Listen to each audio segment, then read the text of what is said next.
Why, hello all. The questions that you see on this first slide are things that you should be thinking about while we're taking notes. So first, what was the goal of the Indian National Congress, also known as the INC? This was something in your vocabulary, should be familiar to you. And then also, why was India called the jewel in the crown of the Empress of India? Okay, so the jewel in the crown. Why is this important? On our next slide, I don't want to read all this to you. You guys know how to read. Go ahead and read it over. There's going to be some extra assignments that are going to be in your notebook. This will help you understand them a little bit. So take a look at that. So let's dive right on into it. In India, at this time of early imperialism, we see the powers that are in India beginning to decline. The reason for this is that a lot of infighting or warlordism is going on in India, so it's easy for the British to take over. Now, for the most part, India stays close to the coast during the early part of imperialism in India, and then as time progresses, as we'll see, they make inroads to the central part of India itself. Now, one thing we need to keep in mind is that it's the British East India Company initially who has control of the territories along the coast. This is a private company, a private entity. It is not the government itself. However, there are investors who have financed the British East India Company who are in power in Great Britain. So money, power, it's all one thing, okay? Now, because of the vastness of India itself, Great Britain couldn't, or the British East India Company itself, couldn't rely just on British soldiers or British mercenaries or European mercenaries for that matter. So they went to the Indians themselves. The soldiers they hired, they were referred to as sepoys. And start thinking to yourself, what are some problems of hiring people you've taken over as a police force on their own people? Okay, think about that for a minute. There's what's referred to as plurality in India. What I mean by this is you have multiple religions, multiple languages, multiple cultures inside India itself. So when the British went ahead and hired these sepoys, they hired whoever wanted a job. So they hired Hindus, Muslims, Sikhs, whoever wanted a job, whoever wanted to be a sepoy. Because of this pluralistic culture, we have a lot of tension within India itself. So you have Sikhs, you have Hindus, you have Muslims not getting along. Look at the notes, it kind of gets into it here a little bit as far as why this initially happened, and this is just kind of the instigating factor of it, and then it just, old vendettas arise, and there's a huge snowball effect, and thus we have the Sepoy Mutiny. So during this mutiny, atrocities happen on both sides. This is where we have the Kanpur massacre. You look that up as far as your vocab is concerned, and because there is just so many atrocities going on during this mutiny, the British government takes over. They pretty much take over the East India Trading Company, and they put the power in the government itself. So now we have full-on governmental imperialism, not being ran by a company any longer, but instead Britain. So I had asked you to think about this a little bit. Why do we have different perspectives? The Sepoy Mutiny and the First War of Independence. What are the different bias that we see here? And there's the answer. During one of our classroom activities, we discussed the difference between direct versus indirect rule. So the British is taking charge here as far as direct rule.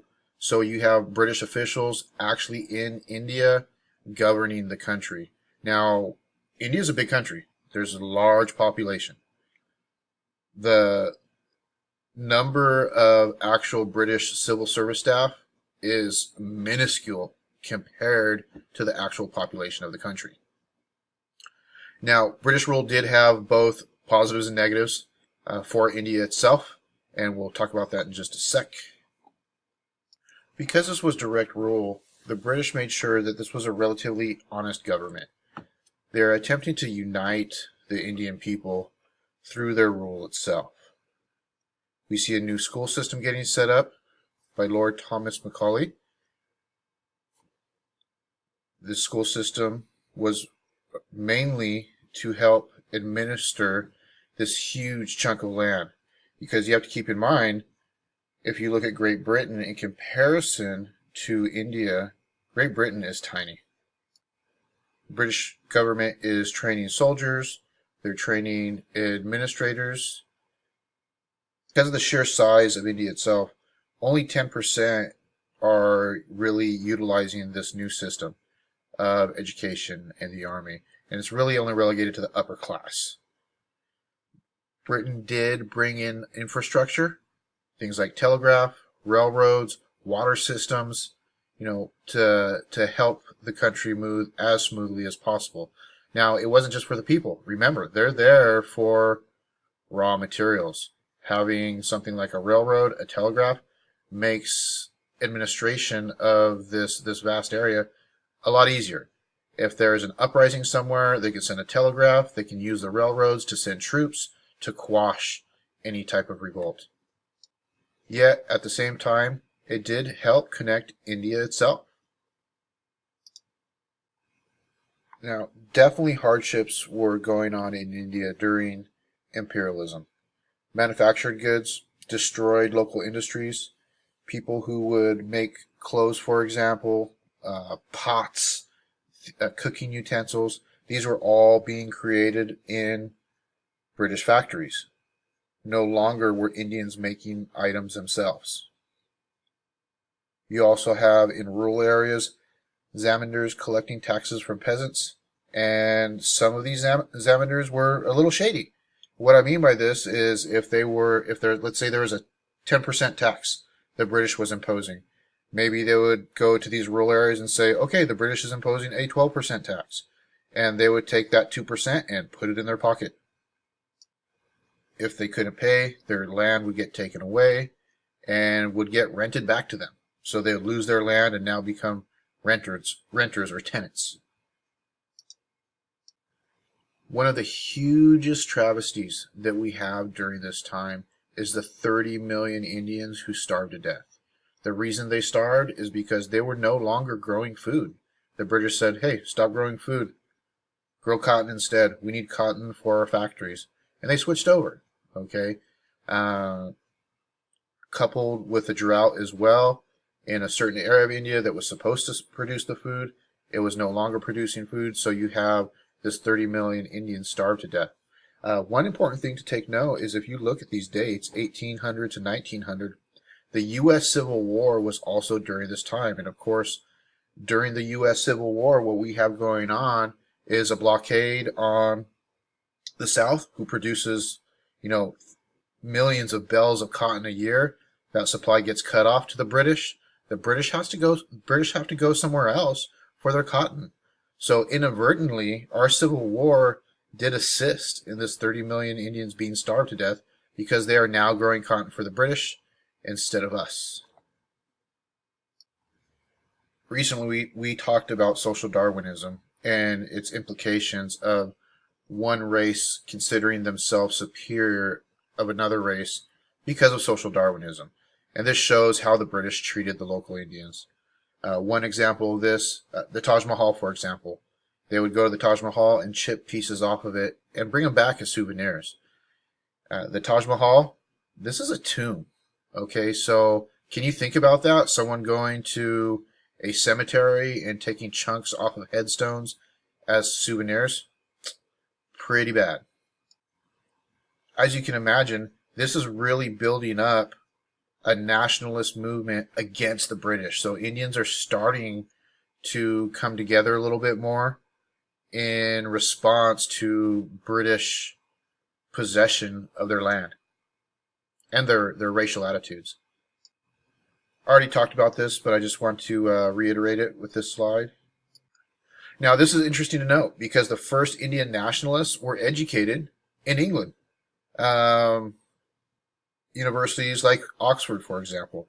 If we look at Gandhi's education, he was educated in Oxford. So what the Indians are doing is they're getting this English education, getting this education about, democracy and the right to self-rule.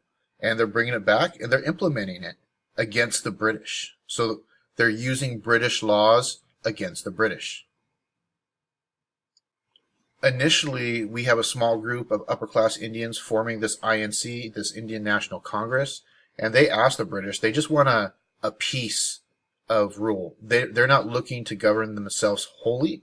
They still feel like they need a British presence there. Because keep in mind, the British did help unite India itself. Prior to this, there was a huge issue of infighting between specifically Hindus and Muslims.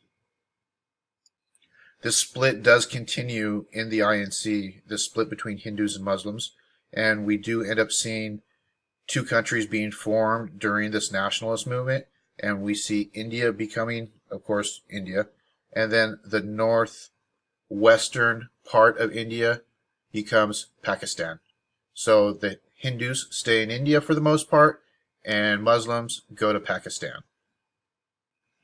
What are your thoughts on this question? Go ahead and read it. Think about it.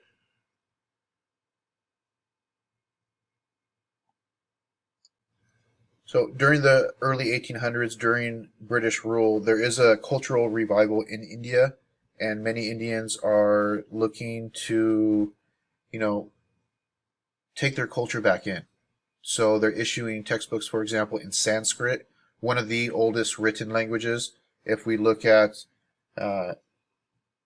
ancient Sumerian, and we look at ancient Chinese, Sanskrit is right in that realm of being one of the oldest written languages. Beyond Gandhi, one individual in particular, Tagore, he wanted to promote pride within Indians. They have a very long-lasting culture, one of the oldest cultures. So he wanted to celebrate this. All right, our notes are over. So on page 59 of your notebook, I'm going to want you to take 4 of these quotes of your choice and give me your impression of what you think these quotes mean. Page 60, of course, is where your notes are going to go. That does require a summary. Things you should think about for the test.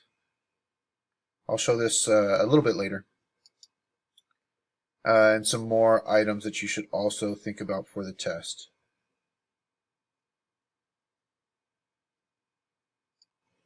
In general, because these are video notes, I do want you to keep in mind that if you have any questions, bring them to class. Because if you have a question about these notes, I would imagine at least a quarter of the rest of the students probably have the same question, and they might not ask it. So it's up to you to ask the question, and we'll go over it. It'll be more of a classroom discussion versus just giving you notes. So that's one of the rationales I'm doing these notes this way.